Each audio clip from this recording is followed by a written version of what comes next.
What's up, everyone?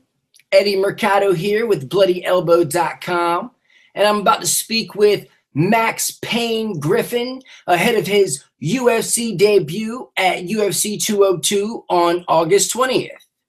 So we're going to give him a call and find out what led up to him getting the phone call from the UFC and find out how his training is going and get his thoughts on his opponent, Colby Covington. So let's give him a call and find out what it feels like to get into the UFC. Hello. Mr. Max Payne. How's it going? How you doing, sir? Eddie Mercado here with Bloody Elbow. Max Griffin here. Max Payne Griffin. How are you?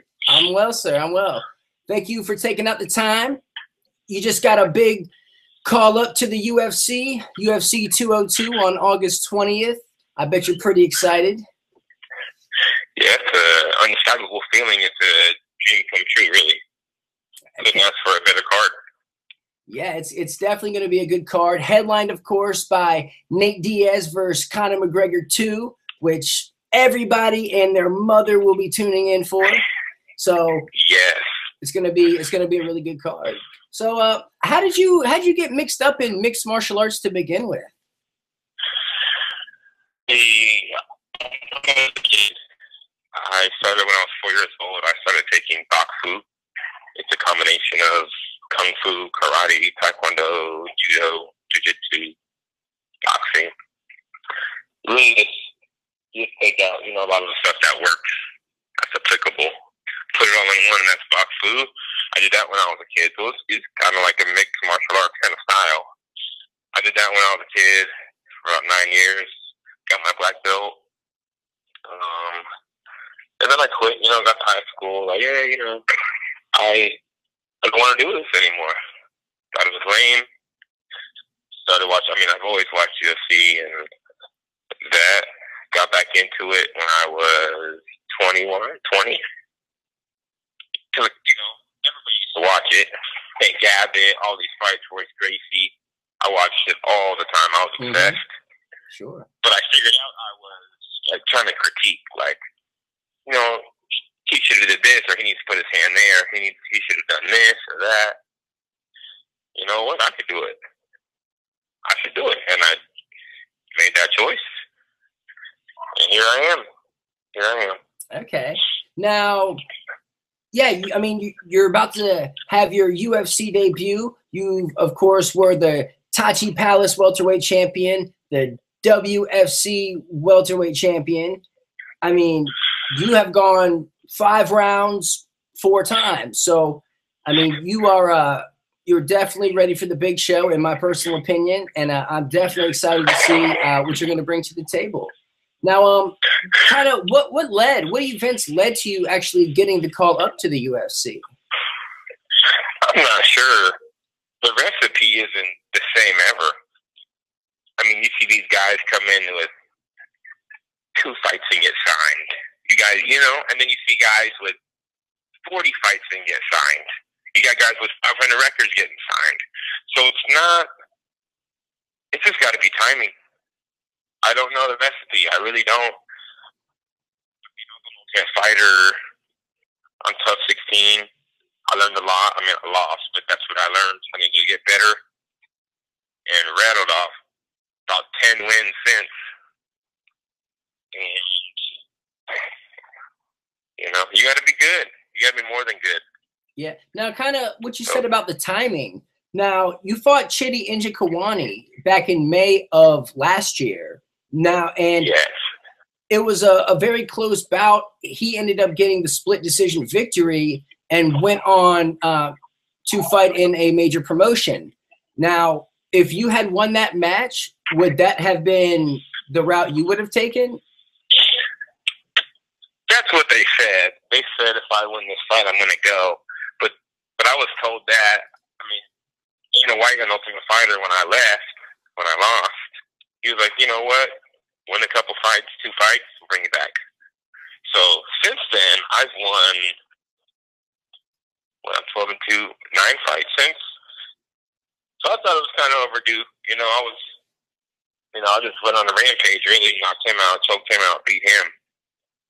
expecting a call, but now it's here. I mean, I'm more prepared than ever. I have more experience. Timing is everything. It's almost as if you needed to lose that fight against Chitty in order to get back to the UFC. I agree, and I learned a lot from that loss was more mental. I had a lot of stuff going on in my personal life, and my mind wasn't in it. It's like when I was in the cage, even my coach said, like, "What's up with you?" I wasn't in it. I felt like I wasn't even fighting. I felt like I was just standing in there. It was like surreal. Like I was prepared. The game plan was on. The cardio, best shape ever, ready to go. But your mind has to be there. Your mind, it's more mind. All fights. And after I figured that, my mind will never be altered again. It'll never be tarnished by anything. So that my mind power went up from that. Okay. Now, after your David Mitchell fight, which you won in a 43-second knockout, which was highly exciting. I think you dropped him like 3 times before that. But afterwards, in the post-fight interview, you said how you started meditating before that fight. Can you kind of speak on how that's helping you out and preparing you mentally for your fight? Yes, I've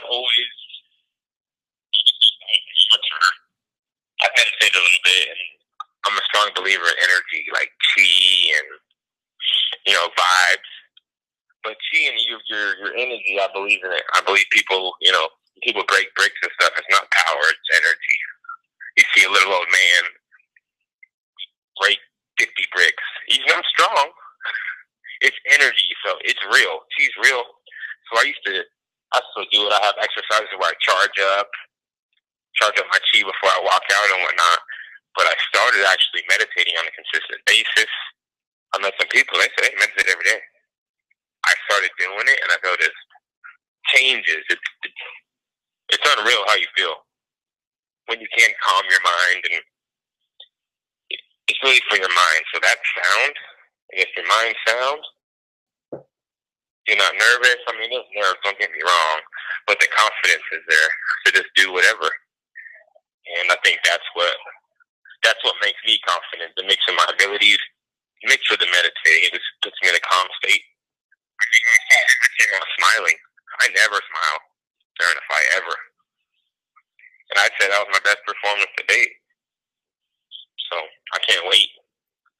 Okay, awesome. Now, on your plate right now, you have the 9-1 Colby Covington. He's 4-1 inside the UFC, so he's been around for a little bit. He was a 2-time Division I All-American in his college days. What are your thoughts on him? I mean, what do you think of this guy as an opponent, and where do you see yourself thriving? Is this going to be like a classic sprawl and brawl kind of outing for you? He's good. You know this. I mean, everyone in the UFC should be good. And he's a great wrestler, All-American, as you know. But people haven't seen a lot of stuff that I can do. I've been fighting wrestlers my whole life, training with wrestlers my whole life. My coach is All-American from Iowa. I mean, we got wrestling covered. And I got a lot of good wrestling defense, a lot of tricky stuff. So it's going to be interesting to see what he tries to do. They say he might try to strike, but I doubt it. But also you have to know that the cage is giant, which plays in my favor. Okay, it's a larger cage. We'll see. We'll see. I'll move around, hurt him, put him away. That's the plan. Okay, awesome. Now, who are you training with for this fight? I train with who I train with all the time. I'm adding a few secret pieces. I train out of Mercado, Roseville. That's my main gym. My main coach, Dave Madden, Mercado. Multiple world kickboxing champ, multiple titles, black belt and everything. He's expert in everything. So working with my head coach on wrestling, MMA gold, and up in El Dorado Hills. Learning these guys, sparring up there, and then I do my jigs. Team Carnage under Jamie Har, black belt, under Cassidy Warnick. He's got a good mix of guys. Also, strength and conditioning, which is daily. you know, that means a lot too. Coach Doug, that's in the business, and a lot of these guys aren't known yet, but I can't wait to put us all on the map because I feel like I do it for all of us. So we will be known soon, very shortly. Okay. Now, what are your thoughts on competing with a no IV ban? Is this new for you, or are you one of those fighters who have not used the IV to rehydrate? The IV is a common thing. It used to be. And I haven't before a long time ago, but my coach, I mean, we've heard about this for years coming. So we knew it was coming. So we've already gotten away from it. So I'll have my weight down pretty low that fight week. So it'll just be a little bit of water, so we won't need it. And we'll be ready to rock. I mean, if no one's doing it, then everyone's leaving.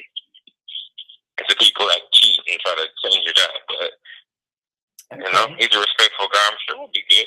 No problem. What are your thoughts on weighing in earlier in the morning instead of having to wait till later in the evening? I want to get it out the way. I'm sure all fighters would rather weigh in the night before. So for them to change it from 5 o'clock to 10 in the morning, something like that, that's just 7 more hours of hydration, and I'll appreciate that. I think it's good for the fighters too. I mean, they're trying to keep us safe, so I think it's a great idea. Okay. Now, let me go ahead and get a prediction from you on the evening. Nate Diaz, Conor McGregor 2. Who wins it? Nate Diaz. Diaz? Off a boat, off his yacht, on like 7 days' notice. I think that he'll do it again. I think it'll be the same thing. The same kind of, he'll catch him. I'm sure McGregor will come out blazing, doing what he does. I think he'll get caught. Even McGregor said himself, he will hit you his name with these punches, but they weren't doing anything. You know, they dropped smaller men, but they weren't dropping him. He made it himself. And then you got Diaz with a full camp watching it. And when you beat someone that bad like that, they remember it. You know what they could do to you. So it's not like you've never seen it or you don't believe it. He busted him up and choked him out. So he can't count Nate out, no matter what he tries to portray or say. In the back of your head, you know what happened. Yeah, that's very true. I think that'll play a factor too. That's very true. That's very true. Let me get another prediction from you. Robbie Lawler, he's taking on Tyron Woodley for the UFC welterweight title at UFC 201. Who takes it? Oh, my goodness. That one's tougher for me to judge. I think they were teammates, correct? They were teammates. At ATT. Yeah, they were teammates. I'm not sure exactly how close they were as far as the friendship goes. Yeah, I have to go with the champ. I have to go with the champion. I mean, Tyrone's good. I think it'll be real back and forth, though. I think Tyrone has more knockout power. But, I mean, Robbie's a demon, and he won't die. So, you know, he won't. But I think Tyrone will get tired or something. You know, because he's so muscular, he's so big. Yeah. I think it'll play as the fight goes on, honestly. Yeah, I mean, that's the X factor in this one. I mean, we've seen Robbie go 5 rounds, the same pace the whole way. Numerous times. So, yeah, exactly. Numerous times. He's like part machine or something. I'm almost convinced. Yeah, no, I agree. You got any sponsors you want to give a shout out to? Shout out to I Am Beast Mode, American Clothing, Symmetry, Imperious Rex Tattoo, Mario's Barbershop, Wellness Egg Whites, MMA Video Productions, Wrecking Crew Demolition, Fallen Leaf Tree Management, Haya Sushi, Commercial Interiors West, Cobra Source, Dr. Funk, Unicon Solar, Max Nutrition, CoS Financial, Custom Applications, SBS, and my friends, you know, Marino, Martial Arts, MMA Gold, I mean, and then really my friends, family, fans. It's unreal just to be in this position. It's unreal. I wanted it more. So to actually get the call to have Joe Silva create this matchup, throw it on the card. I mean, I thought it was a last second replacement, but no, they created it. They put it together. Yeah. So I'm blessed. A lot of guys get in on short notice, and this is not the case. Yeah. So it's definitely this is not the case. Position. What was that? I mean, 31 days is not short notice. I'll tell you that. Not at all. And I've been training anyway, so I'm ready. Can't wait. Awesome. What are your Twitter handles or Instagram handles? How do people get a hold of you? What are your social media outlets? Yeah, please, everyone follow me on Max Payne MMA. Max Payne MMA. That's on Instagram, Facebook, Twitter, Snapchat, everything. Max Payne MMA. Awesome. Well, Max, thank you so much for taking the time to speak with me. Huge fight on your hands, Colby Covington, UFC 202, August 20th. Best of luck to you, sir. Thanks so much, Eddie. Hope to be on after the victory. Yes, sir. Stay in touch. Thank you, sir. You have a great day. You too, buddy. Thank you. Thanks. Bye-bye. So there it is. UFC debutante, Max Payne Griffin. He's 12-2, getting ready to make the leap into the UFC by taking on Colby Covington, who is 9-1. Tune in to find out. August 20th, UFC 202, headlined by Nate Diaz versus Conor McGregor 2. It's going to be good. Until then, read Bloody Elbow. Follow me on Twitter at @TheEddieMercado. And be a good person.